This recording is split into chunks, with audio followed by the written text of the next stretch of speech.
Kaalarmang balita po.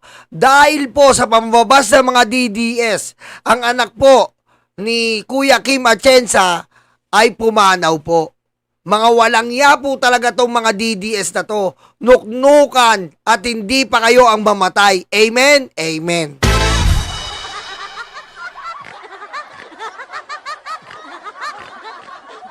Diba? Ang dami mo hindi mamamatay, hindi pa DDS. Kawawa naman yung anak ni Kuya Kim. Isang bata na dalagita. At imbis na po manginayang sila, grabe. Parang nagpapasalamat pa namatay. Kundi ba naman kupal yung mga yan? Eto na naman ang ugat ko. Ang social media personality at artist by status by Sparkle na si Emmanuel Atienza, anak ng ating kasama rito sa 24 oras na si Kuya Kim. Condolence po, Kuya Kim. Nakikiramay po kami sa inyong anak na nabiktima po ng pambabas ng mga DDS. Kaya nga sinabi ko po sa inyo dito, ang DDS po ay sakit. Ang DDS po ay problema na ng Pilipinas. Sila po ay patakbo ng China, patakbo ng mga Duterte para sirain tayo mga Pilipino. Wala po silang puso. Punong-puno sila ng luga.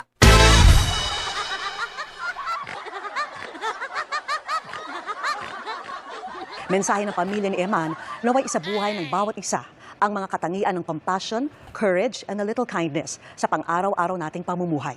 At kasabay ng aming taus-pusong pakikiramay, atin pong balikan ang masasayang alaala. Tama yan, Jeff Ross, ang DDS matindi pa sa COVID. Pusang inang mga DDS to, sa naman leg ko. Na iniwan ni Eman Atienza. Adventurous, full of life, artistic at expressive. Ganyan nakilala ng marami ang social media personality at status by Sparkle artist na si Eman Atienza. So excited for this opportunity. Anak si Eman ng mga kilalang personalidad na sina Kapuso host and news personality Kuya Kim Atienza at Philippine Eagle Foundation President Felicia Hong Atienza. Apo siya ni dating Manila City Mayor Lito Atienza. Mahal kita, Lolo. Hi guys, I just moved to LA and I wanted Pero bumuo ng sariling pangalan si Eman bilang isang content creator. Tila ball of sunshine si Eman para sa kanyang libu-libong followers sa social media. Magandang gabi ulit mga kababayan. Na binansagan ng netizens bilang Konyo Final Boss dahil sa kanyang kwelang accent pag nagsasalita ng Filipino. Pero, marunong naman ako mag-Tagalog na yon. Hindi kaya. Grabe, Kaya naman ako no? mag-Tagalog, hindi. Kawawa naman tong batang to. Napaka-demonyo na itong mga DDS na to. Ako po, Lord, bakit naman? Grabe. Marunong. Marami sa content ni Eman ay tungkol sa kanyang active lifestyle. Kabilang sa mga hilig niya ang calisthenics at rock at wall climbing. Talented din sa visual arts si Eman na nagtapos ng intensive design course sa New York. Kita rin ang kanyang artistic side sa kanyang everyday OOTD na bahagi rin ng kanyang pagiging expressive. Vocal si Eman sa iba't ibang issue o kaya nagbibigay siya ng hot takes. I feel like this is a really hot take and I might get a lot of hate for this, but Ang isa sa mga paksang pinaka-open siya ang tungkol sa kanyang mental health. I was diagnosed with bipolar disorder in my mid-teens. This means that I'd have phases of extreme happiness called manic episodes and Nitong nakaraang buwan, nag-post siya sa kanyang IG broadcast channel na nag-social media break siya dahil nakakaramdam daw siya minsan ng anxiety kapag nagpo-post siya sa social media. Na ginagawa lang naman daw niya for fun at para i-express ang kanyang sarili. Bumalik din siya sa social media at ibinahagi ang kanyang buhay ngayon sa Amerika. Pero kanina, malungkot na ibinalita ng kanyang pamilya ang pagpanaw ni Eman sa edad na 19. Ayon sa kanyang pamilya, 19? lubos na kasiyahan at pagmamahal Grabe, 19 lang, oh. Sobra naman, oh, 19. ang dinala ni Eman sa kanilang buhay at sa lahat ng mga nakakakilala sa kanya. Lagi raw niyang ipinararamdam sa kahit na sino na may nakikinig sa kanila at hindi siya natakot na ibahagi ang kanyang mental health journey. Nakatulong daw ang kanyang pagiging totoo para maramdaman ng iba na hindi sila nag-iisa. Bumuhos ang pakikiramay at pagdadalamhati mula sa kanyang Sparkle GMA Artist Center family, kanyang mga kaibigan sa loob at labas ng showbiz industry. Inalala nila ang kabutihan at ang masasayang alaala na naiwan sa kanila ni Eman. At mahal kita, mga kababayan. Hiling ng pamilya Atienza, alalahanin si Eman sa pamamagitan ng pagsasabuhay ng kanyang mga katangian tulad ng kanyang malasakit, katapangan at paggawa ng kabutihan sa araw-araw. Grabe talaga mga DDS na to, no? Grabe kayo sa mga tao. That being said, it's becoming increasingly hard to be authentic and proud over the past few months. Don't get me wrong, I can handle hate.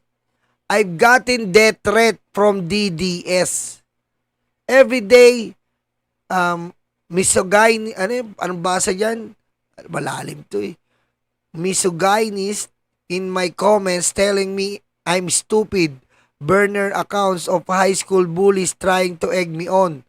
None of that has really paced me that much. Ayan po, putik to mga to.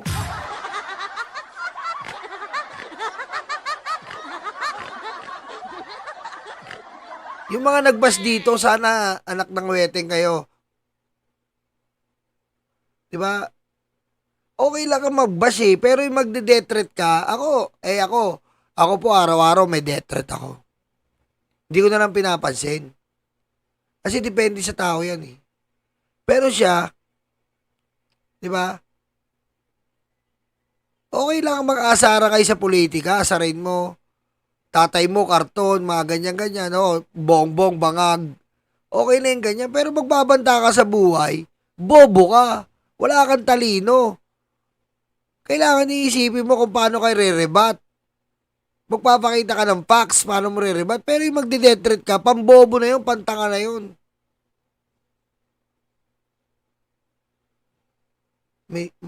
Misogynist. Okay, thank you. Misogynist. Okay? Misogynist. Okay. Di ba? Pantanga na yun. Ba't kailangan nyo mag-death threat? Ba't nyo papatayin? Bakit? Ba't nyo papatayin yung tao? Bakit? Hindi na kayo makadila sa betlog ni Digong? Anong babaw ng dahilan nyo, men?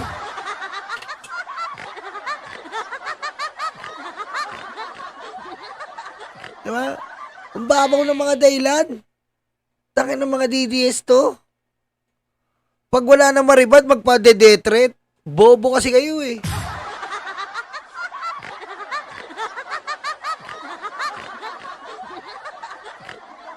Pero mo 19 years old hindi pinatawad ng mga demonyo.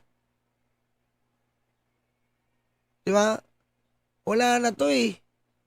Malalakas ang loob kasi binubuhay ng China.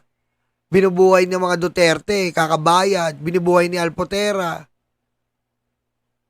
Yung mga maling gagawin, biro mo yung yung sa hearing, hindi daw minura, pero nagmura. Ayan po yung uling mga sandali niya.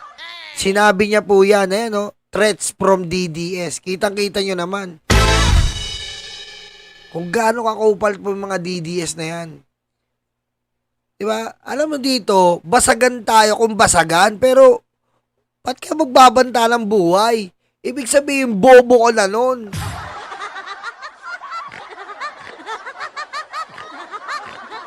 Ibig sabihin, hindi mo kaya sa argumento. Napaka-bobo mo na nun.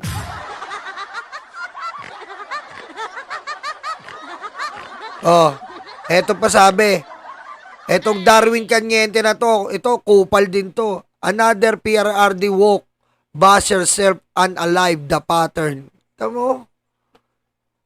Kita mo, no?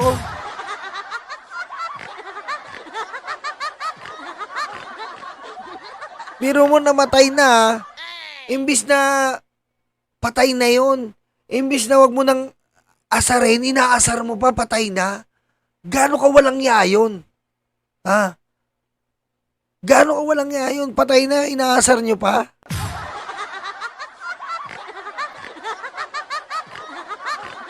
Diba? Hindi tayo ganun eh. Hindi tayo kasi ganun eh. Ano ba, meron kang hindi ka mag-anak na hindi mo kasundo.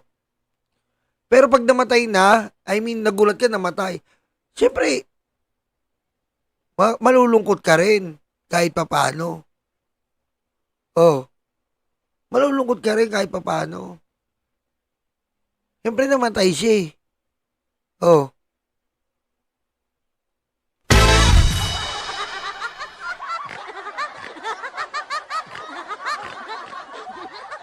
Hindi, no? Sabi ko sa inyo, ang sabi ko sa inyo, matindi talaga itong mga DDS. Hindi na po dapat talaga ang DDS. Ito pa. Ito pang pokpok na to. Ito kasi siya, no? Ang buhay talaga weather lang. Ito yung mga panahon na sobrang saya ni ate girl na nasa ICC sa The Hague, si PRD. Oh well, ang buhay talaga weather lang. Ate girl, I hope na kung gaano ka kasaya noong dinala sa ICC sa The Hague, si PRD, sana ganun ka din kasaya ngayon na nasa heaven ka na. Ay, tanga to, no? Pokpok ka! Patayin mo si BBM. No joke.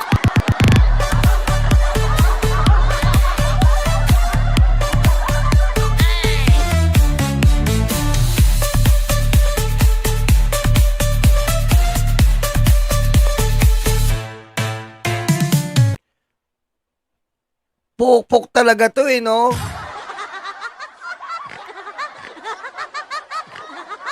Alam mo, Alona, ha? Alam mo, Alona, huwag ka masyadong maging proud sa pagkapokpok mo. Ha? Anong connect? Ha? Porkit binas yung PRRD mo na dinidilaan mo ng betlog, i-connect mo dito sa namatay?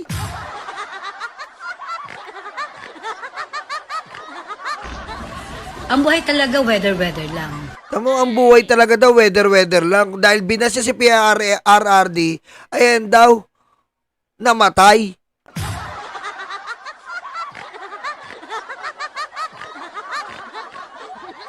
Ha? Alam mo, Alona, kung di lang dyan sa naglalangis mo na puday, hindi ka makakapuntang Japan, tanga. At yung reaction mo, pambobo. Ha?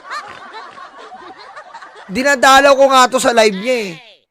Dinadalaw ko yan sa live niya. Binabate ako. Oh, nadidistract siya eh. Ha? Anong connect? Kundi lang naman naglalangis yung puday mo, hindi ka makapuntang Japan eh.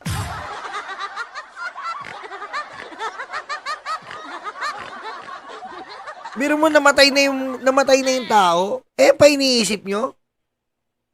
Seryoso kayo sa mga bagay na ganito? Seryoso kayo sa mga bagay na ganito? Ganito sinasabi nyo? O, pakinggan pa natin isang beses. Ang buhay talaga weather lang. Ito yung mga panahon na sobrang saya ni ate girl na nasa O, anong pakialam mo? Post niya yan eh. Eh, bakit dumalaw ka? Pwede mo reaksyonan. I-rebat mo. Oh. Pero idamay mo yung kamatayan niya, i-connect mo sa hayop na si Digong. Eh, may tarantado ka eh.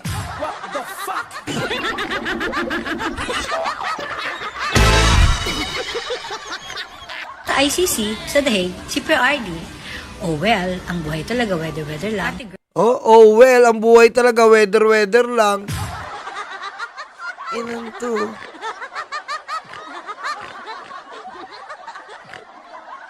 Piling maganda ang putik, mukhang katulong ang putik na to. Hindi ako nang babas ng katulong ha. Hindi po ako nang babas ng katulong. Ha? Pero ito, napakasama ng ugali. Tuloy natin. girl, I hope na kung gaano ka kasaya noong dinala sa ICC sa The Hague, si PRD, sana ganun ka din kasaya ngayon na nasa heaven ka na. Putik no, tarantado no. Tarantado to. Walang utak to. Utak pigsa to.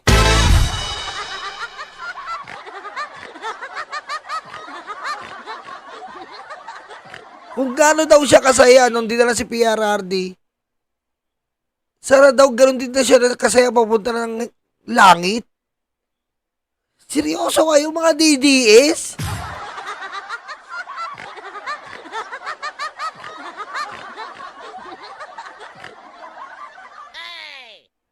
Seryoso kayo?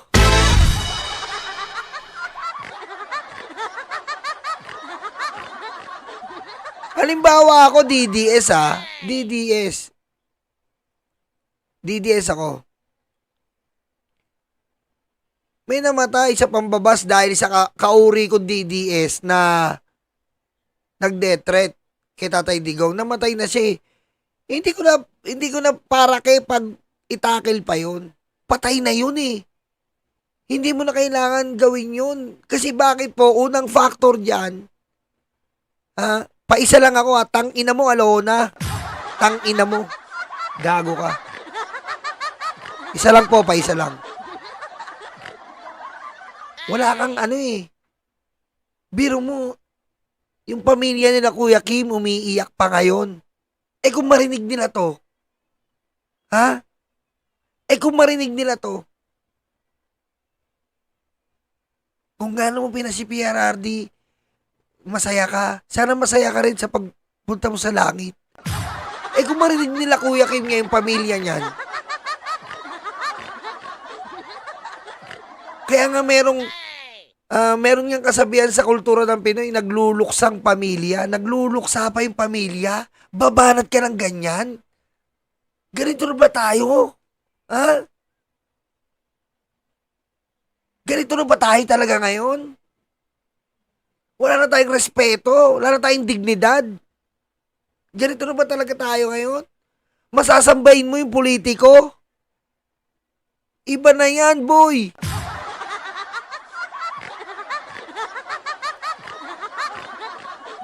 Diba? Iba na yan, boy. Iba na yan. Sasambay mo si politiko. Putik. Si BBM, kung hindi siya maayos, ibabas natin yan. Hindi natin pwede sambayin ng politiko. Tandaan niyo po yan. Huwag niyo sasambayin ng politiko. Ipang Noskal, thank you po. Wala kayong dapat sambahin dito ang Diyos at ang pamilya nyo. Pero ang politiko, matatapos ang termino niyan. Bakit mo sasambahin yan?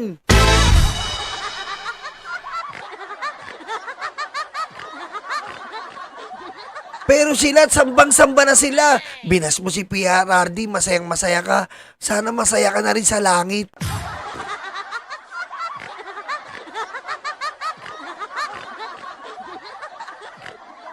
Ha? Alam mo, Alona, sa kakadila mo ng betlog ng hapon, sa nagbabara sa lalamunan mo, mga bulbul ng hapon, ayop ka. Naging malansa na yung bunganga mo. Patayin mo si BBM. No joke.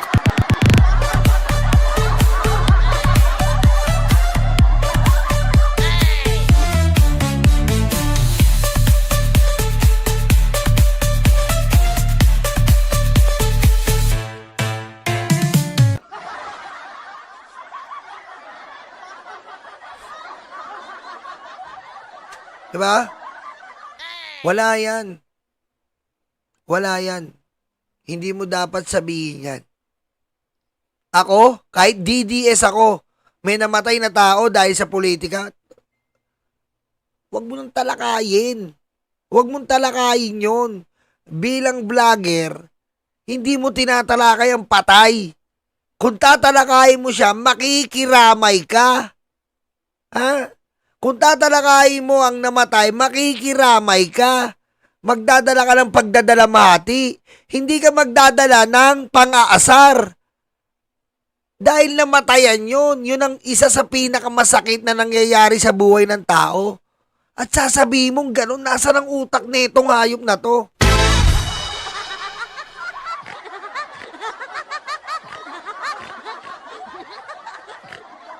Nasa ng utak?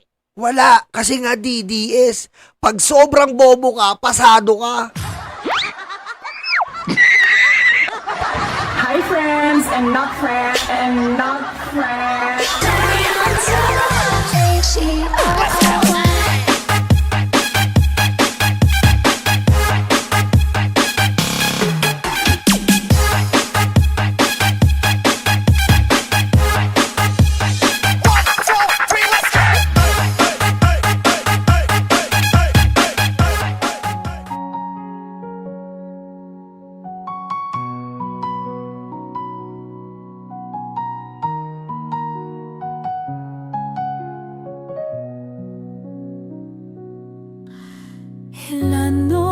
sa trabaho, kapiraso ang sweldo. Habang sila nag-aantay ng porsyento, kami ang nakukuba, hirap at nagdurusa.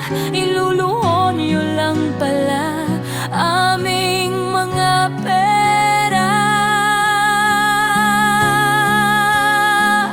Galit at puot, hindi ito matatapos.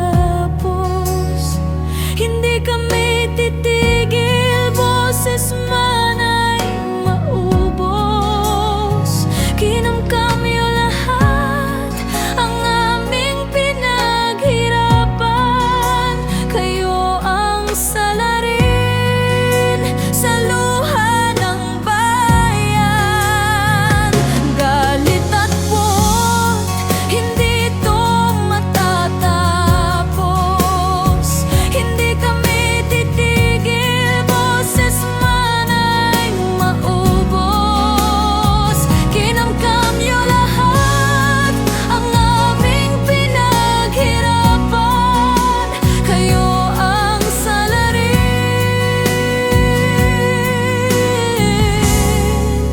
sa luha ng bayan.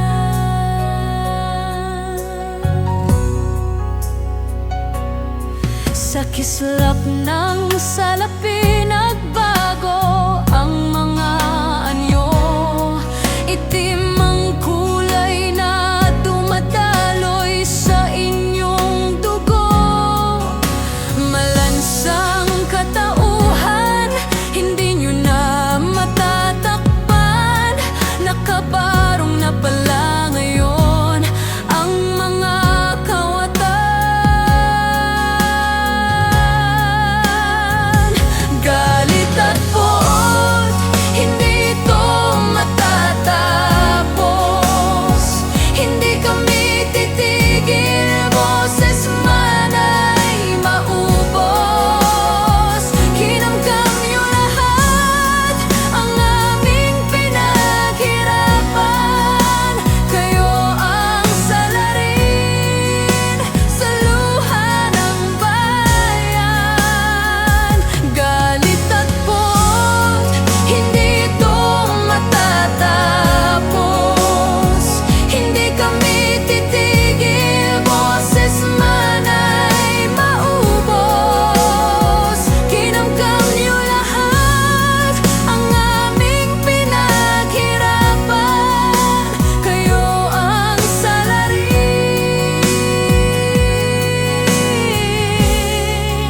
sa luha ng bayan.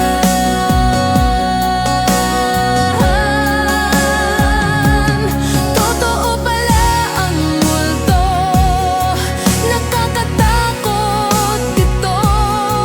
Kinaibigan nila, inutosang kainin tayo. Lagi silang gutom hanggat may natitira. Sasagpangin nila mga walang kaluluwa.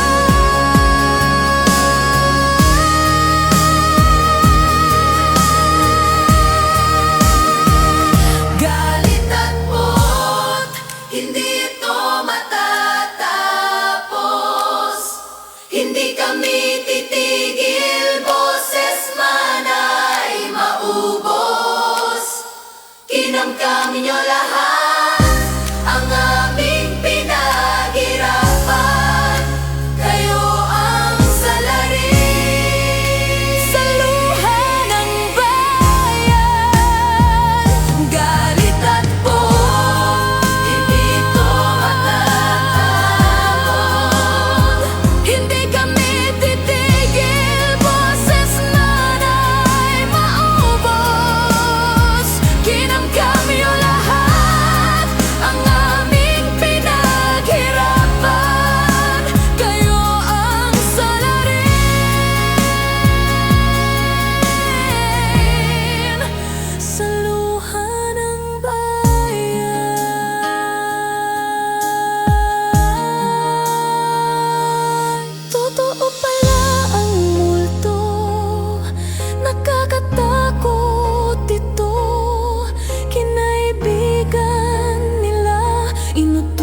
ang kainin